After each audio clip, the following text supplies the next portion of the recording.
I stand before you deeply humbled and profoundly grateful to accept the people's mandate to once again serve as your one Prime Minister.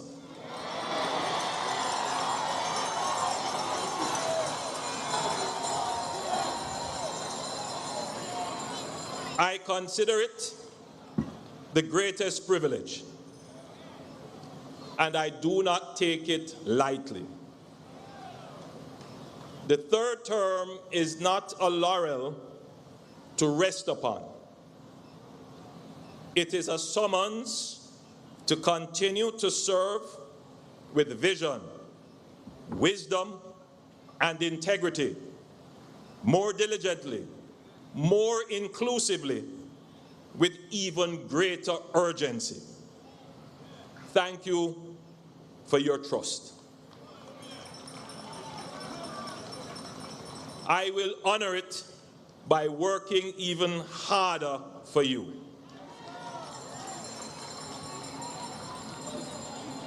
Now, my friends, the elections are over. We must reunite and refocus on the business of the nation. The time has come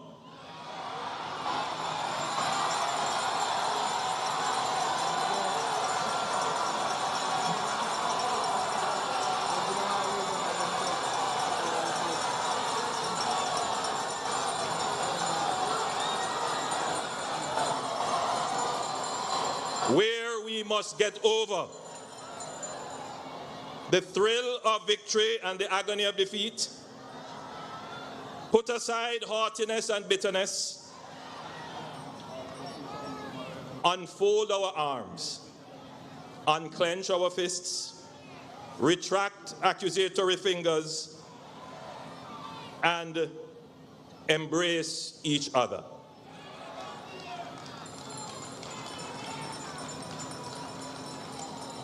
Regardless of the outcome, we must choose Jamaica.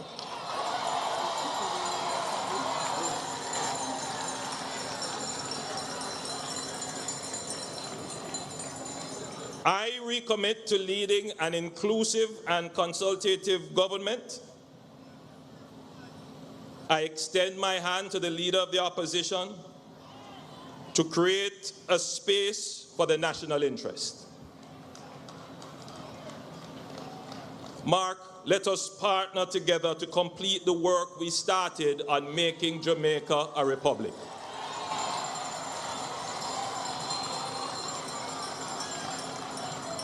I look forward to continuing the work with all stakeholders, the National Partnership Council, the church, unions, youth, the business community, and civil society generally. Let us all work hand in hand to build the progressive and prosperous Jamaica we all want.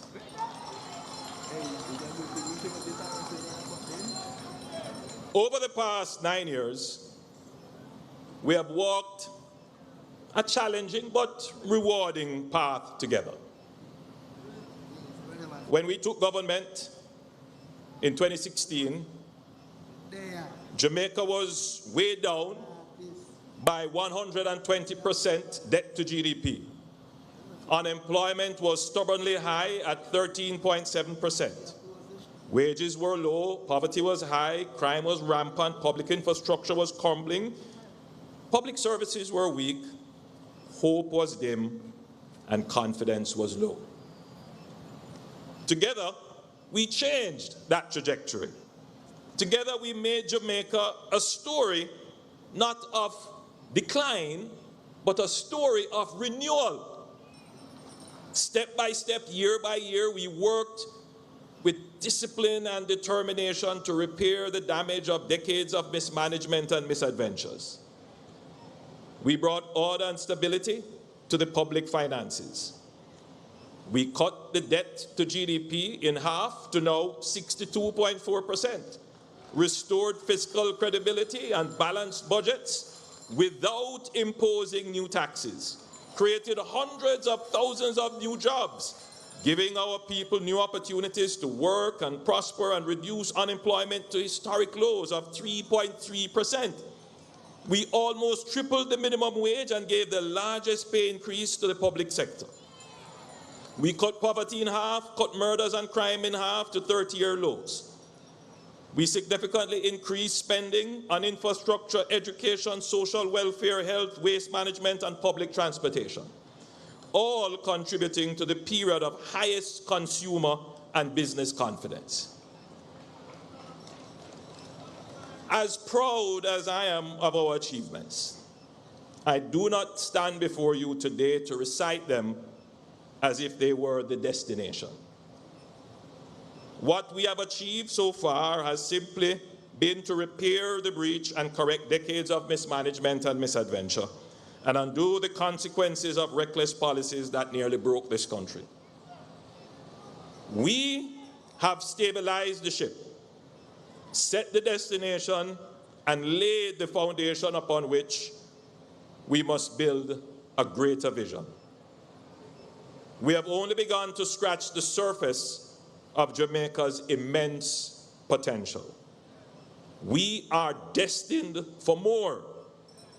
Our people are too talented, our culture too rich, our geography too strategic, and our history too proud for us to stop short of greatness.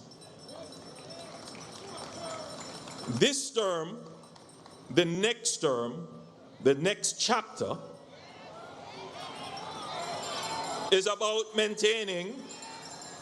not about maintaining the status quo. It is about fulfilling our potential and taking our rightful place among the great nations of the world, admired for not only overcoming hardships, but respected for our results in achieving a high and sustainable quality of life for our people. Our people's talent, our rich culture, and our history have already given Jamaica a global name. But now we must match that reputation with an economy of strength, a society of opportunity, and a nation of enduring justice and peace. This is the vision of a Jamaica not only surviving and overcoming, but a Jamaica that thrives and inspires, a Jamaica that seizes its destiny of greatness. For hope has been rekindled, confidence restored, and Jamaica can now stand tall.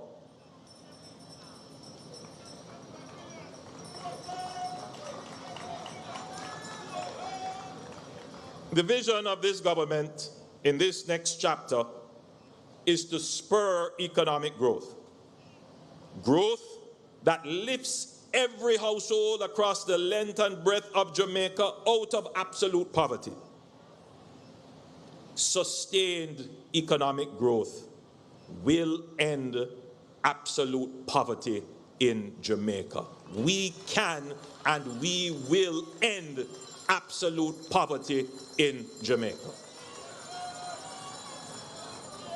We want growth that gives every child the opportunity to dream and achieve, no matter where they are born or their surname. Growth that reaches the trying mother who can send all her children to university without facing crippling debt or having to choose between firstborn or secondborn.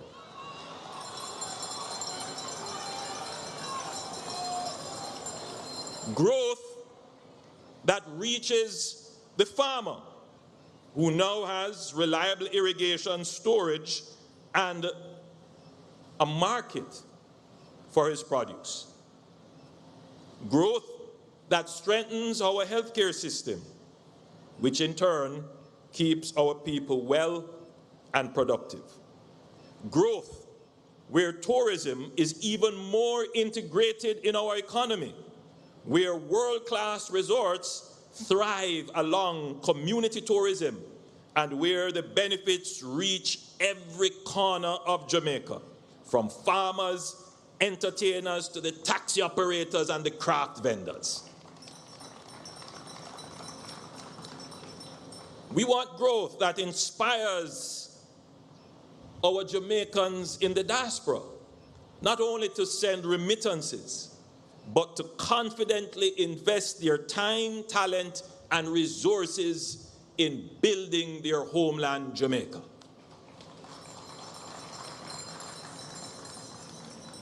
We are a small nation, but we are a nation of extraordinary influence.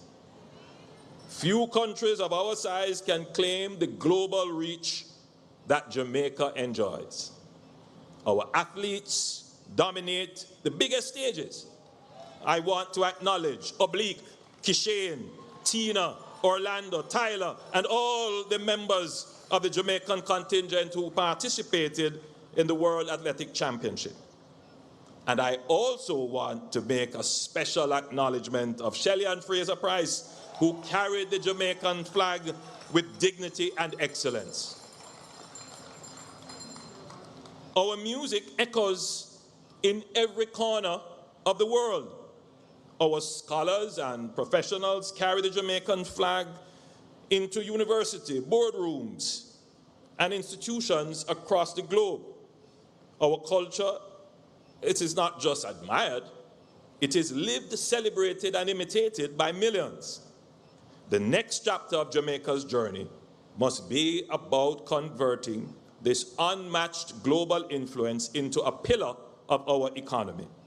We will elevate the creative industries, music, film, fashion, art, and sports, transforming creativity into an engine of growth. The world already consumes our culture. Now we must realize the value from it, invest in it, and respect it as one of Jamaica's greatest exports. Likewise, we must also complement our soft power, our great creativity and influence, with the infrastructure of growth: ports, highways, digital systems, energy grids, and real estate in which our creative energy can thrive and develop a lifestyle that itself becomes a product for which people will travel to our shores to consume and be a part of in a seamless way. We must take the same discipline, creativity, and ambition that gave us musical and sporting legends and channel that into building one of the most dynamic economies in the global South.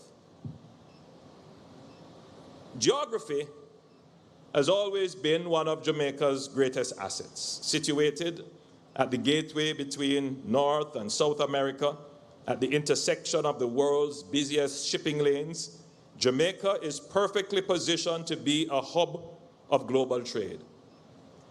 But geography is only potential. Realizing the potential requires vision, planning, and investment. In the next chapter, we will be pressing ahead with transformational projects to anchor our role as a logistics hub of the region. The Caymanas Special Economic Zone will be the largest and most advanced industrial and commercial center in the English-speaking Caribbean, bringing together manufacturing, warehousing, logistics, and technology services. It will be a space designed for the 21st century economy, seamlessly connected by road, rail, air, and sea. We will make Jamaica the gateway to the Americas.